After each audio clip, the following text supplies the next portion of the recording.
So now let's try to figure out how we could rewrite lose method to only lose one life always instead of just setting the value of lives to be a constant. Okay? So we talk about this idea of state. What happens with this equal sign is that whatever over here gets evaluated first and then stored into the variable on the left. So it goes right to left, which is backwards from what we might think, but that's how it is in Java. Okay?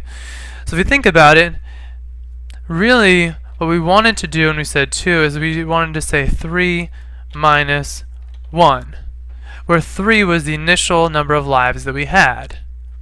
But then we ran into a problem when we called lose lives again. So that was fine for when we had 3 lives, but then when we lost a life and we had 2 lives, just setting our lives equal to 3 minus 1 is not going to work.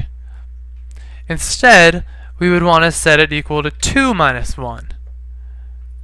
And then after that, if we had 1 lives, we want to set this equal to 1 minus 1. If we had 100 lives, we want to set this equal to 100 minus 1.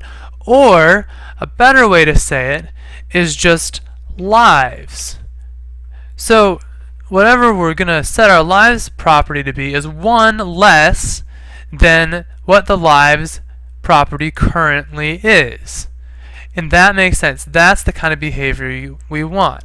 So let's try running the test now that we've said lives equals lives minus 1. In fact, let's just go ahead and debug it, because this is a good thing to debug. Alright, so it ran our other test, and here we are. We made the uPlayer. We can look into what the uPlayer's properties are. His lives are 3. Okay, we go here. We make a method call. We lose the life. Okay, now this is really interesting. Okay, so lives are 3. Lives minus 1 is 2.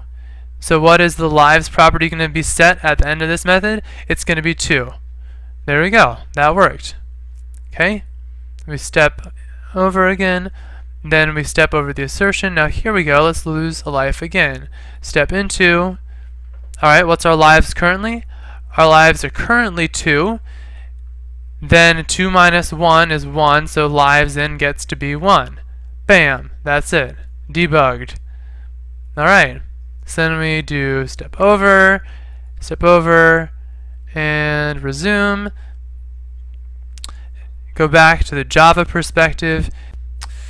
And our tests passed, so we have now successfully created a player who has lives and a player who can lose lives, and so we're slowly testing our player class building functionality as we go along.